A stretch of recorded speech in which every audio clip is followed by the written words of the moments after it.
here to do a first impressions video. Yay! I said that I was gonna do one a couple days ago, and then I didn't because we were traveling, and you know, things happened when we were trying to get home.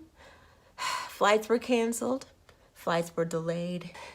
Y'all just had to wait for me to get home and get situated, and I'm ready now. So I'm going to do a first impressions video about Saint Young Men Volume 1 by, wow, you can't see, Hikaru Nakamura. Wow.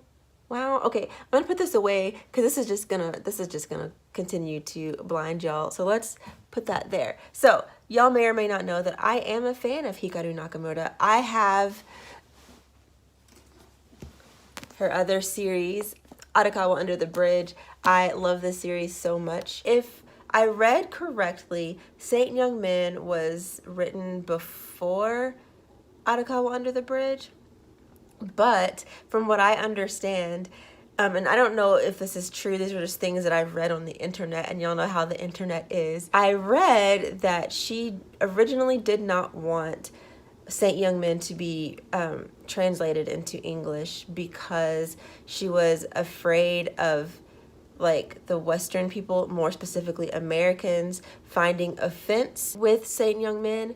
Now, if you don't know anything about this series, you may be confused as to why she would be a little bit hesitant and afraid of maybe offending people in the West, more specifically the States. And it's because Saint Young Men follows Jesus and Buddha. If they decided to basically come down from their respective heavens as people living in Japan. And I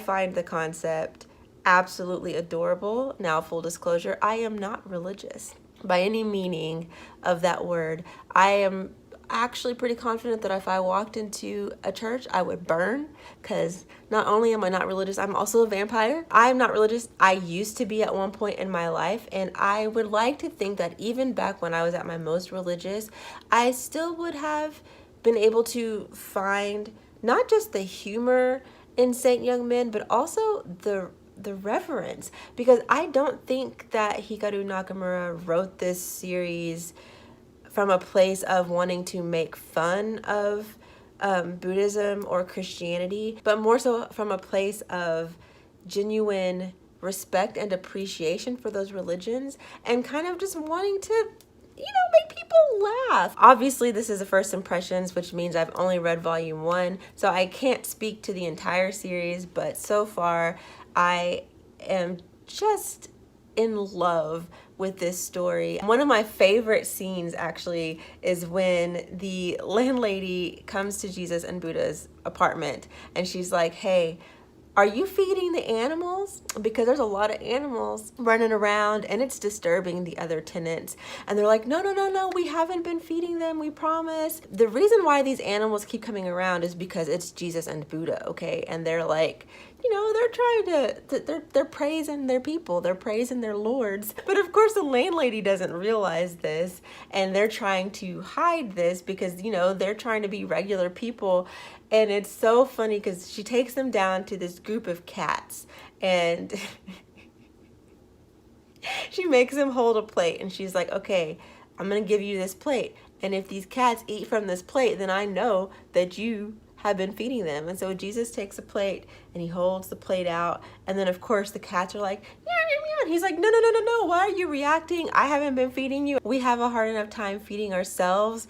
And when he says that, this cat jumps onto the plate and basically offers itself to him as food. Now, when I read this, I just thought it was hilarious because it was a cat saying, I love you so much that I offer myself as tribute. But I read, wow, that was such an awkward laugh. But in the translator's notes, they do go into a little bit more detail about where that story came from, where that gag came from. I love the fact that Hikaru Nakamura clearly put in the effort to do her research to make sure that not only is she giving us a funny series, but also just like I said, being respectful. I don't think that anyone who is religious, anyone who is Christian or Buddhist, well, you know what? Let me not say that, because I can't speak for anyone. If someone's going to be offended, that's their, you know, they're allowed to be offended. And because I'm not religious, it is absolutely not my place to say, and because I'm not that person, it's absolutely not my place to say who should be offended and blah blah blah blah blah. Like, I'm not gonna do that here, but I am going to say that I would hope that people who do belong to those religious groups, and also love manga, don't shy away from it. Like, at least read the first volume before you decide to not read it, because you never know. You might think you'd be offended, and then you pick it up and you end up laughing out loud like I did. I think that's all I have to say about the story. Let me show y'all some of the art. And honestly, if you've read any of Hikaru Nakamura's work, you already know what her art style looks like. If you've read Arakawa Under the Bridge, you know, but I'm gonna show you anyway. Look how cool they look. Ugh, I love it. Also, there's an ongoing gag about their t-shirts. Buddha actually does silk screen printing. So he makes a lot of their t-shirts, which I think is adorable. And they always look so cool and like effortlessly fashionable, which obviously they would be if they were humans. I'm just saying, like, duh. So, you're probably watching this, you know, wanting to get my opinion and wanting to kind of get an idea about whether or not you should read this. I say yes. You can either pick it up digitally, or you can wait for the first volume to come out in print, which it is. I can't remember when, but I'm pretty sure I pre-ordered it. If you like it, you like it. If you don't, you don't. And you can return it, or, well, unless it's digital. If it's digital, you can't return it. So maybe if you're on the fence, don't buy it digitally. Wait till the print comes out. So that way, if you don't like it, you can return it. Wait, can you return manga? You know, I've never in my life returned manga. If I don't like it, I just donate it or give it to a friend. So I'm not really sure if you can do that. Maybe it depends on where you buy it. Don't go returning stuff telling people, well, mama said that I could return. Don't do that to me. Hey y'all, I wanted to hop on here and do a really quick sort of first impressions video for La Magnifique Grande Scene, or the Magnificent Grand Scene. I say sort of because I'm on volume, wow, hold on, what? I turned down the exposure a little bit, so it's gonna be hard to see me, but at least you're not being blinded by this. I'm only on volume 5, and I usually do my first impressions after volume 1, but when I first started reading this, I thought it was complete at 6 volumes. Then I realized that I had actually bought 7 volumes, and then I found out that there are 8 available currently, and then I found out that there are 13 in Japan, so it's ongoing. But I figured instead of just completely not talking about it until it's finished, I would come on and give my thoughts. This is a story about a young girl named Kanade who is a ballet dancer. She is so passionate about the sport, the art. She is very good at mimicking other dancers, which I personally think makes her talented, because I have been taking ballet lessons now for 7 years pretty much. And I can't just mimic someone who is better than I am. This is a sports manga. This is full of the typical, cookies again. This has a lot of the typical tropes that you see in a sports manga. You have the main character who is not talented, who is not that good, but they are very determined and they are hardworking and they are gonna push through. Then of course you have the typical side characters who maybe are more talented, but they don't have the passion that the main character does. There are a lot of those tropes, but I think for me, what I love about this is the fact that it is about ballet. I personally have not seen very many ballet related manga series. It's so well done. I can tell that the mangaka worked with an actual ballet dancer and did research. The art, in my opinion, is very nice. The mangaka did an excellent job of showing proper ballet posture and lines, and I'm very jealous of these characters' bodies. When I say jealous of their bodies, I mean that I'm jealous of their positions and their posture and things like that, because my leg, I'm still not flexible even after 7 years. If you like sports manga and you want to read about a sport that maybe doesn't get talked about a lot in manga, if you want to read something that has those same tropes but features a mainly female cast, here you go. This one right here, very interesting, very enjoyable. And that's all I have to say about that. I have some cookies cooling down and I want to eat them, so bye.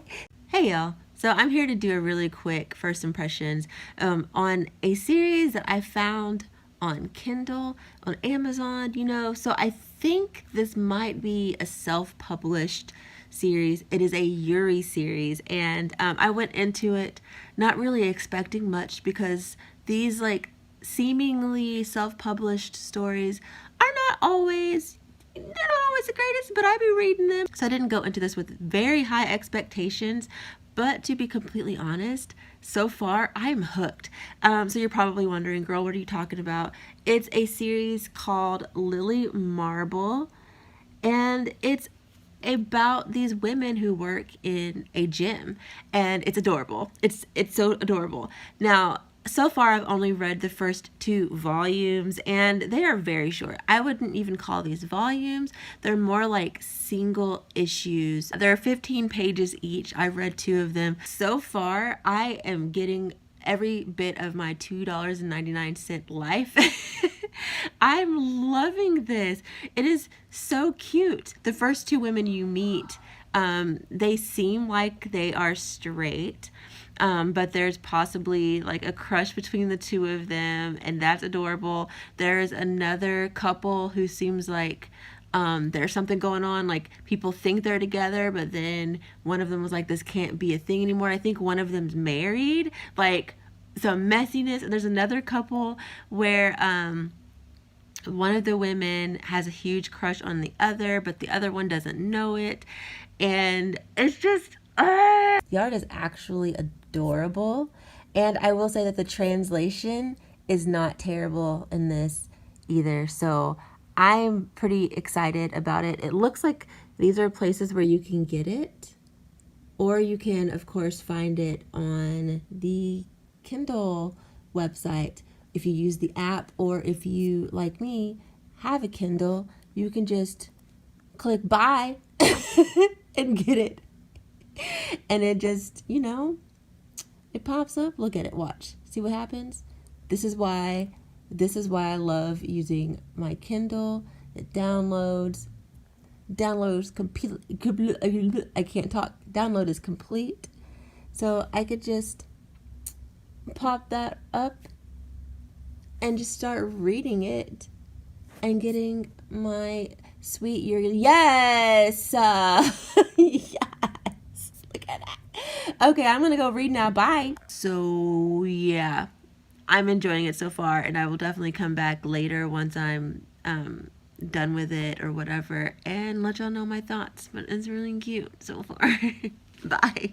Hey, y'all. I am back again in the same pajamas to talk about Ryuko Volume 1 by Eldo Yoshimizu. So this is, of course, a first impression. This is one that I picked up because I love stories about badass women. After reading this entire volume, I would say that this story seems to be about a woman named Ryuko. She's currently the head of her Yakuza family, and she is looking for her mother, whom she just found out is still alive, despite the fact that she thought she was dead for the past 18 years. There are a lot of other things that happen, but the thing that my foot's asleep. There are a lot of other things that happen, but that seems to be the main driving force of the plot. That's her main reason for doing the things that she does. I wanted to love this. I went into it fully thinking that I was going to stan. I think my issue with this is that, at least in this first volume, the focus was mostly on the action and the fighting,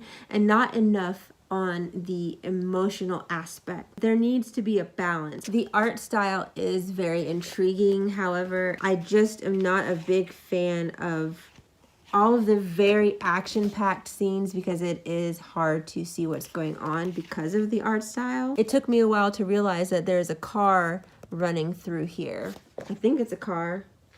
I'm still not even sure. I would love to see more of a balance. I would love to be able to get to know the characters a little bit more so that I can actually care about them, because right now I'm not super motivated to pick up the second volume. I'm not saying that I won't ever pick it up, but I'm not going to pick it up anytime soon. I'm pretty sure that I can pick this up digitally, and I might do that instead, because while the premise was interesting, I couldn't really get into it, and I left it feeling kind of empty and dissatisfied. I would like to say that just because I am not enthused about something doesn't mean that you shouldn't try it out. If you have read this, let me know in the comments and tell me your thoughts about it.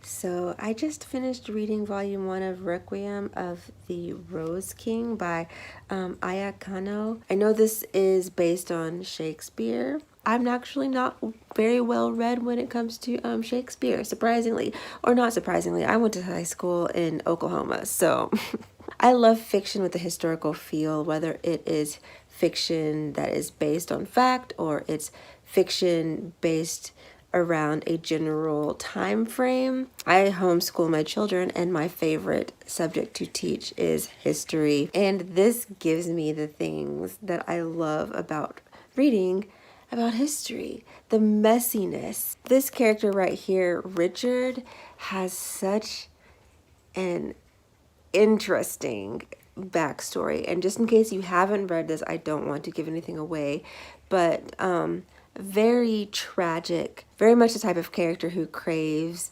love, specifically the love of a mother. I'm not going to get too far into my own past and childhood, but I relate to that a lot, so I definitely feel this character. And if I'm not mistaken, this character right here is Henry. I think this is Henry, and his story is also very interesting. So really quick, I'm going to flip through and show y'all some of the art. All right, first of all, this cover is so lovely, but I'm just going to do a quick flip through. I don't want to give anything away, but the art is very nice. I enjoy this.